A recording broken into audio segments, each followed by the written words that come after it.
Let's dance!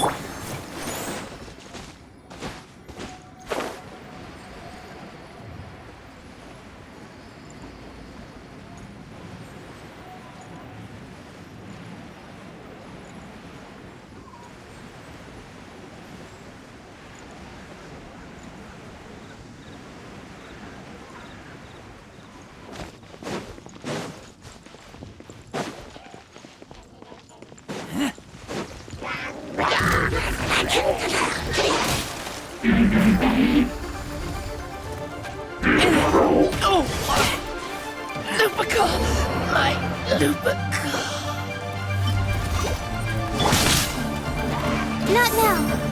Yeah, the night is cold. Let the show.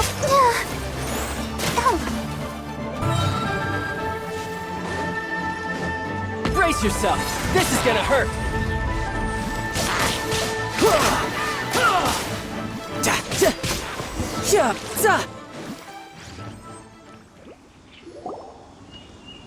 Wow! Besides the Abyss Order, Ruin Guards sure are active around here. Seems wherever we find an Abyss Mage hideout, there's often a bunch of Ruin Guards roaming around too. Is that just a coincidence? Or... There are no coincidences in the world. Everything is the fruit of seeds planted long ago. Just like your appearance in that tavern, time is just waiting for those seeds to sprout. Forget it. Just some needless musings. The connection between the Abyss Order and the Ruin Guards is by no means incidental. Rather, they are both branches that have grown out and up from the same roots below. Branches? Roots? What do you mean exactly? Both originate from an ancient nation that was destroyed 500 years ago, Khaenri'ah. Huh? Khaenri'ah? Really? The Abyss Order and Ruin Guards are left over from after the destruction of that nation? Oh, speaking of Khaenri'ah, that's really a super ancient name! Oh, right. As your guide, Paimon should explain a bit here. A long time ago, the nation of Khaenri'ah was... Huh? You have memories of being there. But that nation was destroyed 500 years ago!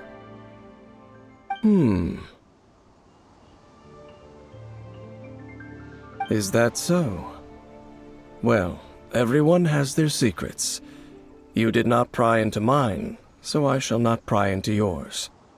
But, if you would like to tell me, I will listen. So, the Khaenri'ah you saw, what was it like?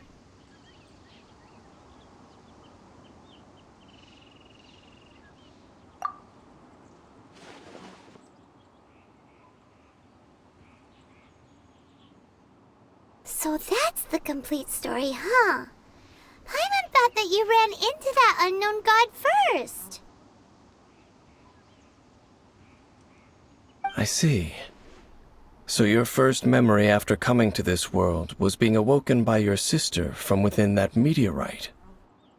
It seems your sister woke up first. But the question is, how long before you? And then your sister told you that the destruction of Khaenri'ah plunged the whole world into chaos, and that you two should leave this world called Teyvat? The destruction of Khaenri'ah? She said that? That destruction you witnessed, that's history from 500 years ago. It seems the first time you awoke in this world was indeed during that period. Huh. So your sister must have understood this world better than you did, because she woke up first. And it was shortly after that that you encountered an unknown god who blocked your path, so you couldn't escape. Oh, Paimon knows this part really well. I understand. When you awoke at that time and hurriedly tried to leave for another world, you didn't know anything about Khaenri'ah. But now, since you have come to gain some understanding of Teyvat, you are able to guess that the war you witnessed all those years ago must be the war that ended Khaenri'ah. Am I right? Ah, if that's the case, you must have been flipping through all sorts of books during our adventure these past few months. Before going to Mondstadt, you had just looked at some vague materials. Later, we managed to gather a whole bunch of old books from all around Mondstadt and Liyue, but you told Paimon they were useless. So, the whole time you were just trying to learn more about Khaenri'ah so you could find your sister?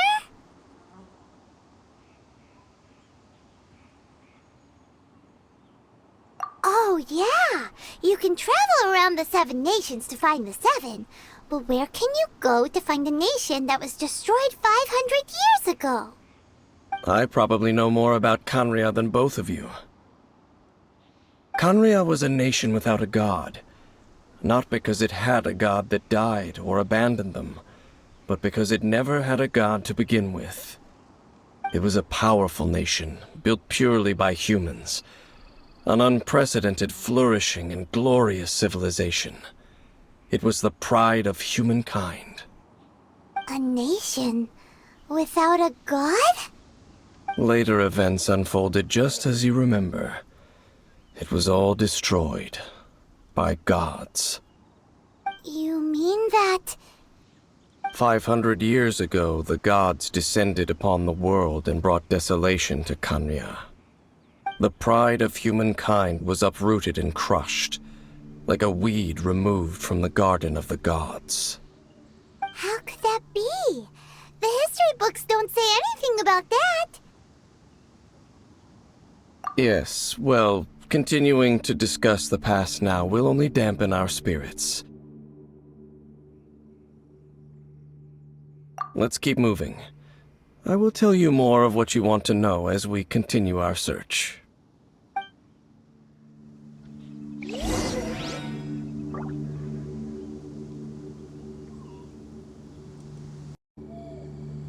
I wonder what the rest of the Harbingers are up to.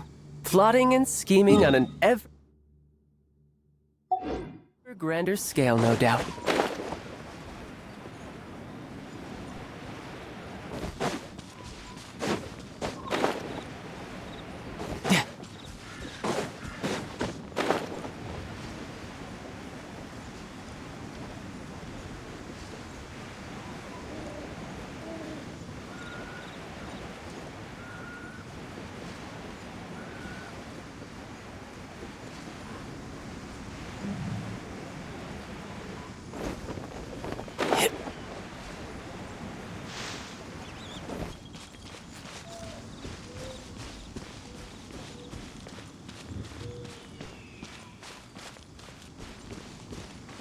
No time to lose.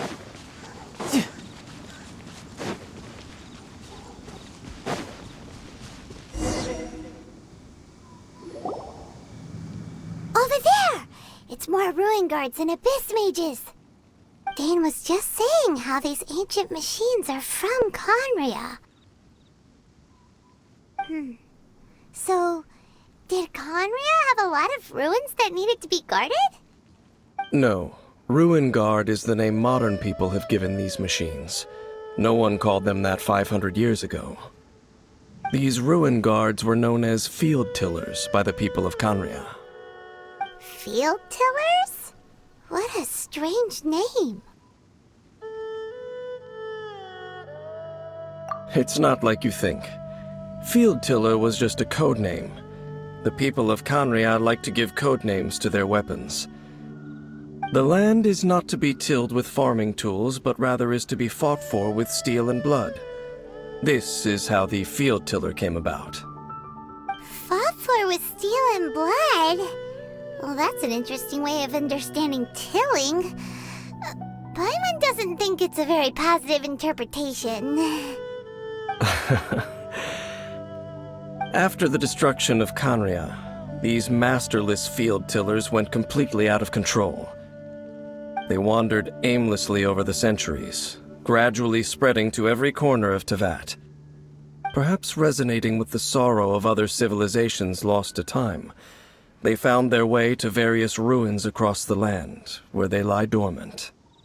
Well, that sounds so sad. Yeah, Paimon thinks you've been doing a real good job of that. Once you understand more, those details won't mean much to you. But no matter their past, all that remains of them now is the danger they pose. So destroy them all.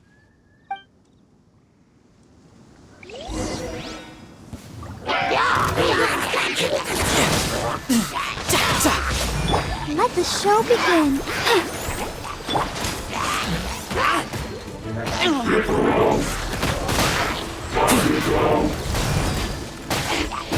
Goba, get them!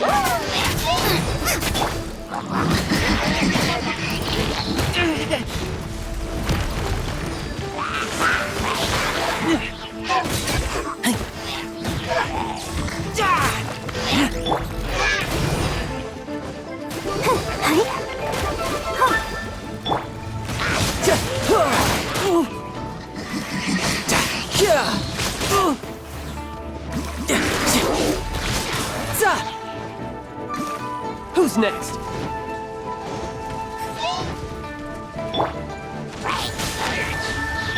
I'll protect us.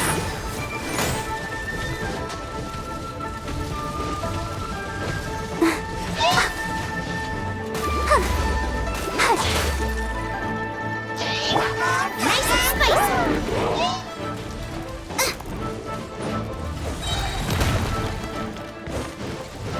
You're toast! Race you! Boba, get them! Now I'm really in a pickle. Let's dance.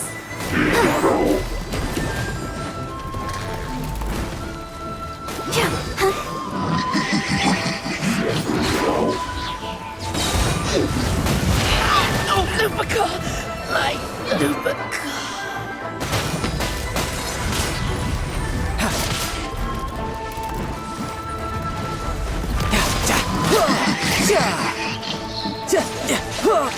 Out of the frying pan, into the fire!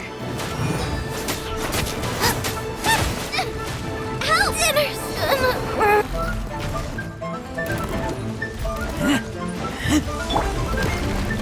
Let the show begin.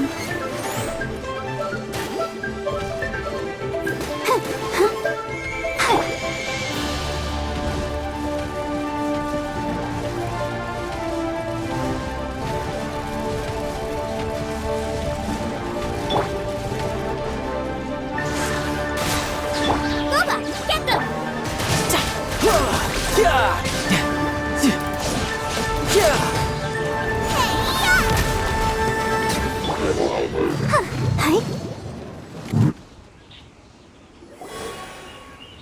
Huh? This abyss maze dropped a talisman. Could it be a communication of some kind? This talisman seems connected to the Abyss Herald. But why would an Abyss Mage be carrying it? Perhaps it really does contain information about their operation. But Paimon can't read the writing on it. Is that the script of Conria? Engulf the faith of an enemy in flame, and bring glory to Her Highness the Princess. What? Is that what it says?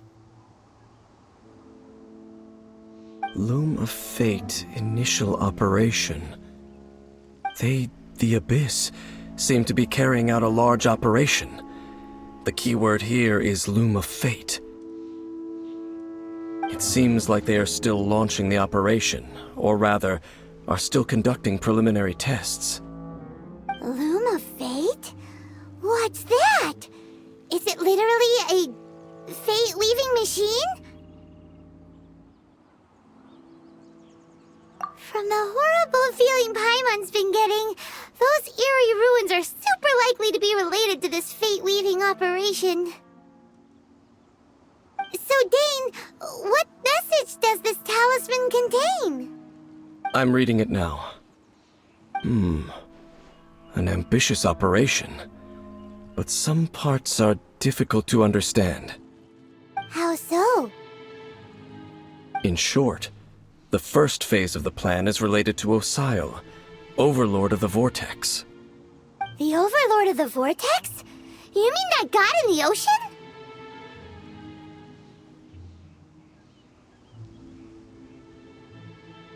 What do they want with Osile?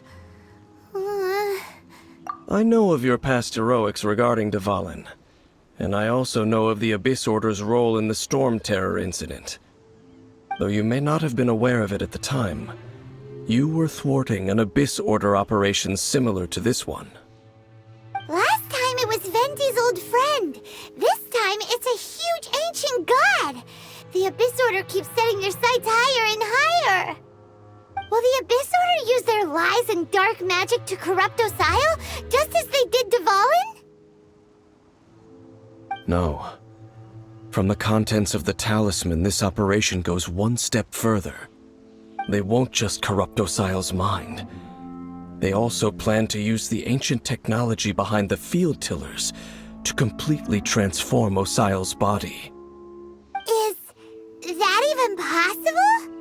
So wait, the Abyss Order wants to make some sort of cybernetic squid god of mass destruction?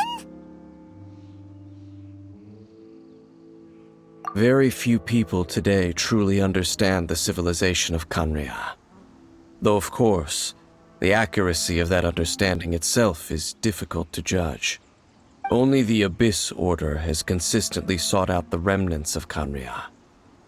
Despite being far from human, they seek out this lost human civilization quite persistently. The talisman's message states that they will use the defiled statue as a base, attaching Osile's limbs to construct a mechanized god. And the new core that shall replace the orb usually held by the Statue of the Seven is the eye of the very first field tiller. The eye of the very first field tiller? Oh, Paimon gets it! All those Abyss mages are looking for the special eye, right? It would seem so. This whole thing keeps getting more complicated.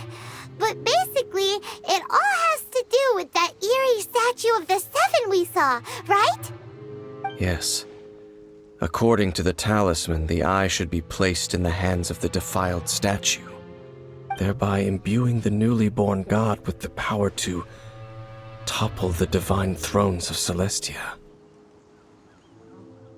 Oh boy, the Abyss Order sure isn't holding back with this plan.